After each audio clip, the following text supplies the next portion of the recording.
Patrick, and you're at Cracking the Cash Flow Code. And my guest today is Ferol Vernon from the Written Word Media. He helps people market books after they write them.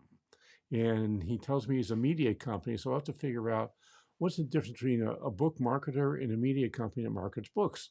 He's also a user of the Entrepreneurial Operating System, which was a system developed by Gino Wickman, and you can read about it in the book Traction.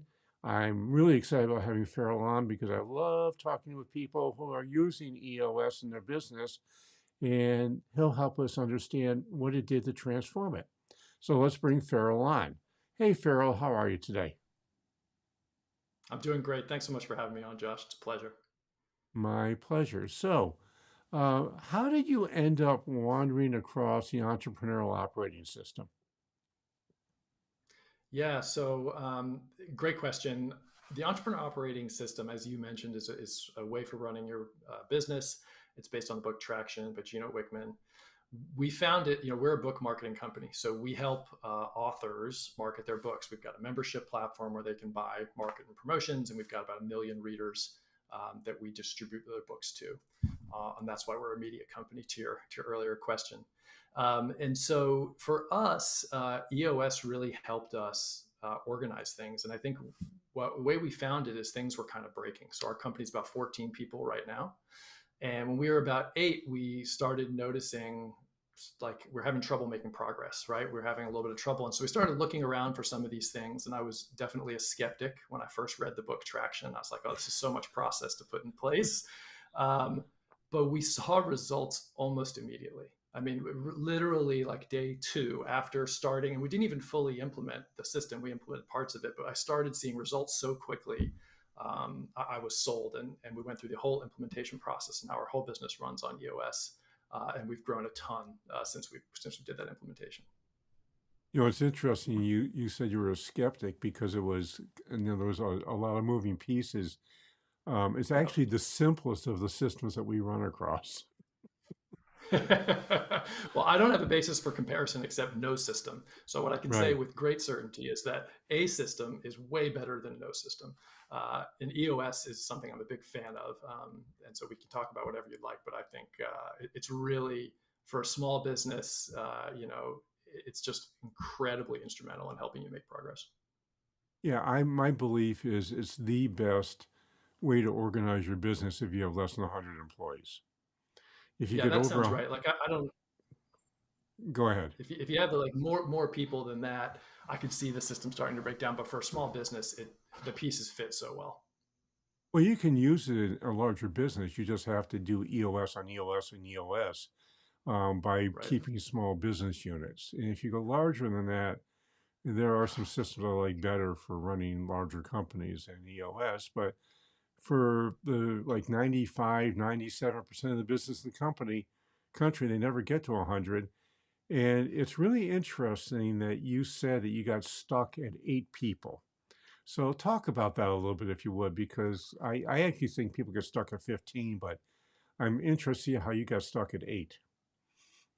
Yeah, I think one of the key things about EOS is defining your core values, right? And I've listened to a few episodes, so I know that's a big thing that you talk about on the show, and something I feel very strongly. And so we have these core values that when we did EOS, we're like, oh, we have to come up with values, right, that are different from our personal values, um, and they have to be congruent with your personal values as well.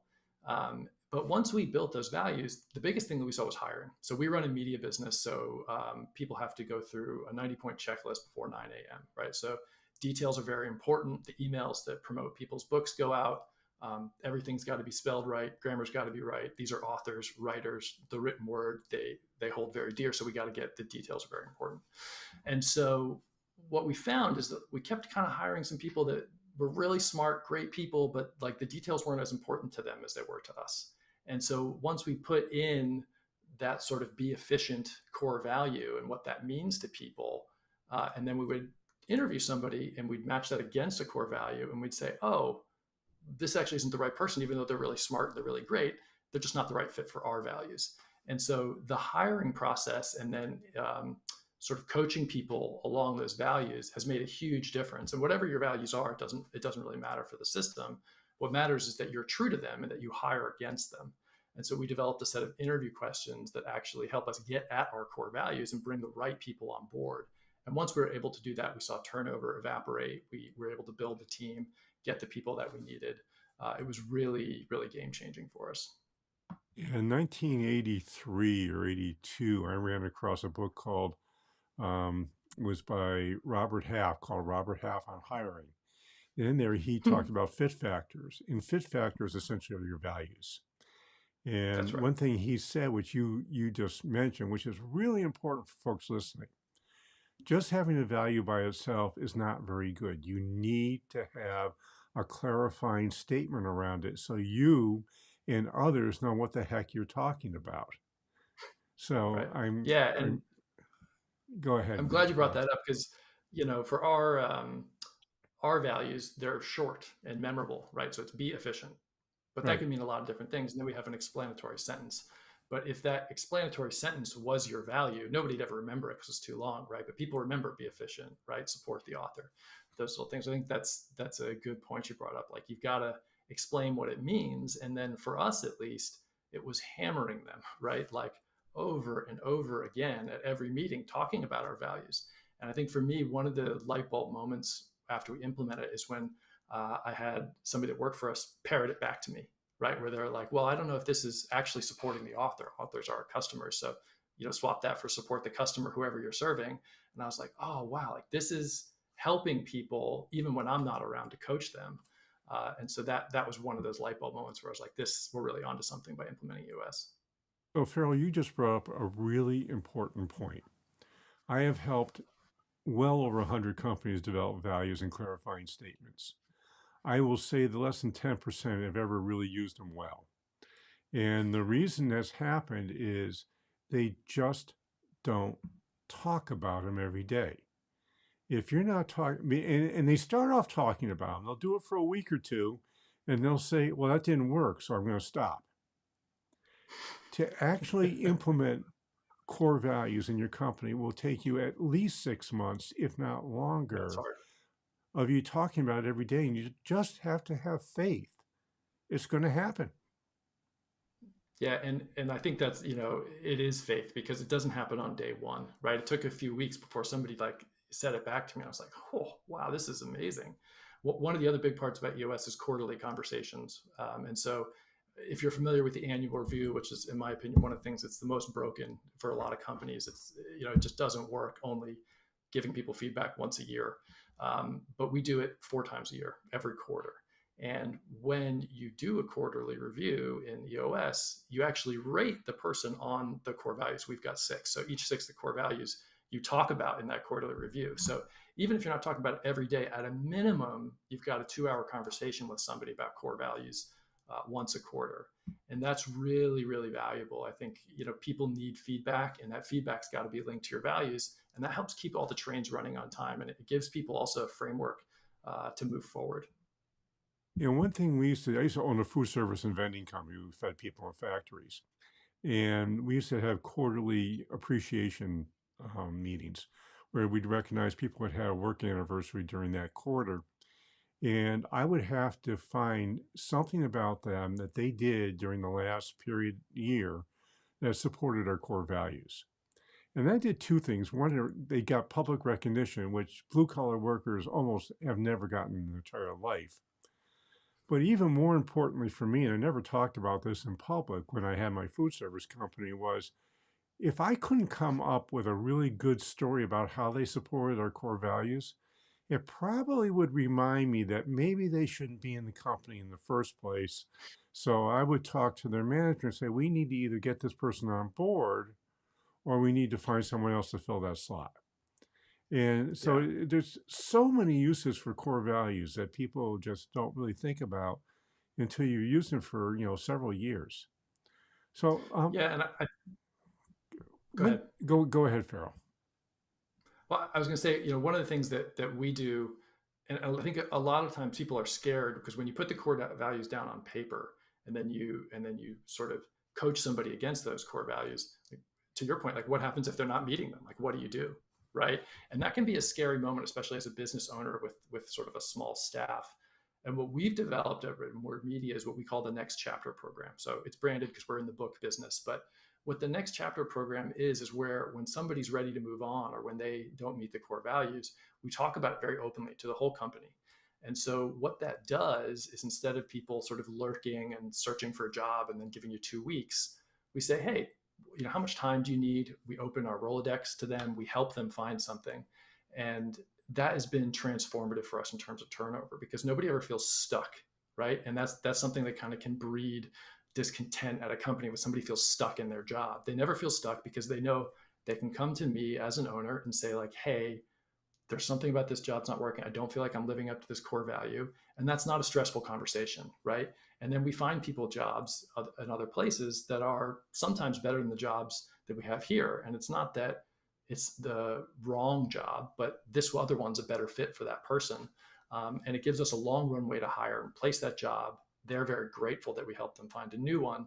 And it keeps our staff in the transfer of knowledge really tight. And it's something that I think I would encourage every business owner when you're doing those quarterly conversations or annual or however you do them, have a plan for what happens if it goes poorly. Yeah, there's a couple of things around that. My experience has been when someone's not fitting into your company and you finally talk to them about it, they're mostly relieved because they know they're not fitting in. The other Yeah, thing that's is, exactly right. and this is where the challenge with core values comes in, is when you get somebody in your company, which I call the brilliant jerk. And the brilliant jerk is somebody who is really good at their job. I mean, just incredibly good at their job, but they don't exhibit any of your core values. In fact, they're sort of anti your core values. And everyone else in the company is being driven crazy. And everybody else in the company really resents this person. And unless you're willing to do something about it, you're seen as being a fraud. Have you ever had Yeah, that that's a experience? great. So we have not had the brilliant jerk. First of all, I love the branding of that. That's great. It fits so well. We haven't had a ton of experience with that at our company, but Well, I hopefully you never do have a think ton. exactly right. Hopefully nobody does, but I think you do have people that don't fit, and I think the hardest part is when people are great, like in other words, are good at their job, but they don't fit for some reason, right? For us, that's like if you don't believe in authors, if you don't believe in creativity and writing books, if you're not a book person, it doesn't mean you're not great at your function, but this just might not be the right place for you, right? And so I think that's a great point. I mean, and you always wait too long as a business owner to move somebody who doesn't fit, and you always feel relieved, exactly like you said. And I think that relief goes to your entire team. I don't think it's just you that feels relief. I think everybody feels the relief when somebody that doesn't quite fit moves on to another opportunity. So it's definitely something to look out for. Yeah, my experience, every time I actually got around to getting rid of our brilliant jerks, and we only had 3 or 4 over 20 years, with a company of 90 people, that was okay. I would have a line out my door saying, I mean, it wasn't literally, but people would come in for the next 2 or 3 days and they say, "What took you so long?" It's something along that realm.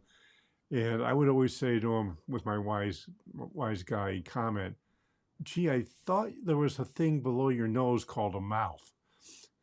And I think, you know, I used to feel like that. And I think my thinking on this has changed. I don't know if it's going remote or the pandemic or whatever, but we do something at Written Word Media where we have each one of our employees fill out a survey at the end of every week. How's your stress level? How's your workload? How you doing? How's your personal stress? That kind of thing. And that has been really, really impactful because there's sometimes where as a business owner, I'm like, well, just tell me, like I don't mind. But I think that can be intimidating, especially for people in different sort of areas of the business that might not be used to speaking up or feel comfortable speaking up. So our survey does a lot of just kind of keeping the temperature, making sure everybody's doing okay, where they might need a little bit of help or coaching, but also those conversations that they might not feel comfortable saying out loud directly to your face. They can fill out the survey and you start to get that information. And that's the beginning of a conversation that maybe you can make a little more comfortable for them. So I think the feedback mechanisms are really important. And I used to kind of really feel like everybody had to just talk to me like, what's so hard about that? But it is hard for some people. And I think you have to respect that and build structure in your business to help different kinds of people communicate.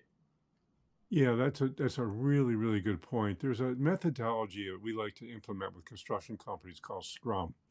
And it's what Yeah. software companies have used for years to develop software. and it can be applied to all sorts of different industries. In fact, the Sutherlands who invented it talk about specifically that in their books. And part of Scrum is what's called a retrospective, which I think is the most powerful piece of the whole process, where at the end of a sprint, 2-week period, 1-week period, 3-week period, you get and you talk about what's good, what could be better, how can we improve. And it's a process improvement process, but there's 3 questions you ask, which I call the 3 magic questions. And everybody has to answer at the end of the sprint, all the people on the sprint team, which is 1, what did you love about the last sprint? 2, what did you hate about the last sprint? And 3, what would have to change for the stuff you hated to become things you loved? And when you do that, now it's not going to work well the first time, and it's probably not going to work well the second time. But if you do it every single time you do a retrospective, people are going to start saying, gee, I'm not getting punished when I make a suggestion. Yes. Yeah. I think that that's so important. I think when you saw somebody told me this, when you punish people for making mistakes, you incentivize them to hide mistakes, right? But when you talk about them openly, they come out in the open. You can fix them. And I think that's so important. I'm glad you mentioned Scrum. I mean, a lot of what we do is based on Scrum. We build software, not buildings, like a lot of your listeners might be building, but a lot of the things are the same. And I think you mentioned the end of the sprint, but there's also 3 questions in Scrum every day, which is, what did I do? What did I do yesterday? What am I going to do tomorrow? And where am I blocked? And I think one of the things that I always coach people that are having trouble with their business, monthly habits, quarterly habits, these things are great. The daily habit is the thing that can improve your business and yourself the most. And so Yeah. I always preach daily habits, like plan your day, all these things. And those are things that if you do them every day, to your point, I'm so glad you said that, like it doesn't work the first time, right? But the repetition and getting a little bit better every day makes a huge difference long term. And so I'm a huge believer in Scrum and daily habits and all that goes with it. All this stuff comes out of a guy named W. Edwards Deming, who in the 30s actually started a process improvement thing, which made our World War II effort as efficient as it was. And for some reason, after World War II, American industry thought he was a jerk. He was a jerk. He was very tough to get along with. So he went to Japan and worked with Toyota, which became the Toyota production system, which is now lean. But when you go back to all this stuff, it really goes back to Deming's 14 points. So if you just Google 14 points Deming, you'll see what they are. And it's a great way to start thinking about your business. When we were doing this stuff, none of the stuff that exists today was there. It was all, essentially we ran across W. Edwards Deming, we instituted his 14 points, and the world changed in our business when we did this. Not initially, but over time, the changes were amazing. And the thing that you just mentioned about the daily huddle, which I really love, is that most process improvement is incremental. Every Yes. once in a while, you're going to run across something that's dramatic. But if you do 1% or even a tenth of a percent a day over the course of a year, you're talking about a 20 to 25% improvement in your company. Yeah, it's a huge. I mean, the math is staggering. And there's a book I read, Atomic Habits, which talks exactly about that 1%, and he goes through some examples of teams that have done the 1% thing and made huge changes. But I think it's really hard to believe that until you've gone through it and you look back. So if you do something every day for a year, it's going to have this huge impact on your business, but you're not going to see it until you get to the end of that year or maybe 6 months and you look backwards and you're like, wow, because I sat down and time blocked my day hour by hour, and I did that, religiously for 6 months, I saved 4 hours a week. And what does 4 hours a week mean for the business when you're the founder, a key member of the team? 4 hours a week is a fortune. Right? It's so much time. And so I think that's the thing that I always tell people. And when I'm coaching people, that either work for us or other business owners, if they take the daily habit step, usually that's a good indication that this is somebody that's interested in self-improvement and getting better, and it leads to so much more, right? But just the writing down your day, the time blocking, like I've got these 3 meetings, I've got this travel time, whatever, I actually have an hour to do work today. Just getting people into that habit makes a huge difference in their productivity. So my guess is you're a very curious person. Am I In correct? fact, one of our core values is be curious. Okay, cool. So How important is curiosity in you discover? I mean, you're doing stuff that is really what I consider state of the art running a company. Normally when I talk with folks who own businesses, I can usually come up with a whole bunch of stuff they probably want to think about. And so far, I really haven't come up with more than one for you. That's nice to hear. So how did you get there? I mean, it's just, this is just really interesting. Yeah, I think I heard you say this in one of your episodes. It's a 8 year long overnight success, right? Right. So the short years we've been at it for 8 years. We've had a lot of missteps. Like any entrepreneur, any business owner, I've made a ton of mistakes, and as long as you learn from them and you reflect on them, um, you're going to make progress if you keep at it. And I think what happens to a lot of people is either they either don't keep at it, right? They give up because it becomes too hard, or the mistakes become unpalatable, or they make those mistakes and they don't learn from them, so they plateau, right? And our business has grown every year in 8 years, but some years it hasn't grown a lot. It's just grown a little bit, and that's not discouraging for me. And I think a big part of this is, you know, doing EOS, but also it's dedication to what you do, and you have to like it. And I love it. Like I absolutely love it. And figuring out what the business needs from me today is different from what the business needed from me 5 years ago, right? Like 5 years ago, I was much more in the tactics. Now it needs me to be more of a coach. And so as you make that transition, you've got to look at like, okay, what do I need to do to level myself up, right? Because now I need to be different than I was. So I've got to learn. Learning's fun, but it takes time and effort, and it's hard, and sometimes it's scary. And we're in the book business. I'm from a family of readers, so I always look to find a book, right? So EOS, there's a book. You can read the book and you get a ton of information. And then there's a book called What the Heck is EOS that you send to your employees. It helps them figure out how to work in this framework. So for me, I always start with a book. It doesn't mean you have to start with a YouTube video, start with a friend, start with a coach, start with a mentor, but you have to be dedicated both to running your business, but to improving yourself too. And that can take a million different forms. And if you work with businesses, you've seen that. But the people that say, okay, I'm going to try this to get better, even though it's uncomfortable, are the people that end up getting better. And the people that say, I don't need that, those are the people that sometimes struggle. And like you said, sometimes there's the brilliant jerk and they don't need the help, and that happens. But more often than not, the people that are willing to try to do something a little bit better are the people that end up succeeding, because even if they try the first thing, it doesn't work, they're committed to moving forward. And I think that's when you find people that are going to make it, that you'd bet on. Yeah, there's no question about that. I mean, if you're not into continuous learning and you own a business, you're probably not going to grow your business a whole lot. Most people I know who have built very successful businesses have been insatiably curious. They're incredible readers. They sponge up as much information as they possibly can. And the truth is, nobody does it right the first time, which is why you need, Yeah. and you talked about this, Ferol, a culture of mistakes. So, Ferol, Yeah. unfortunately, we have run out of time. And I am hoping people would like to contact you because you're a fountain of information and you're doing about as well as if there's best practices, you got them all. So how would they find you? Well, yeah, so there's two places. One, writtenwordmedia.com. If you're interested in books or book marketing or anything to do with that, that's the place to see me. Sort of my personal presence is linkedin.com/Ferol, Ferol. That's where I like to direct people for more general coaching and business stuff. But that's where to find me online.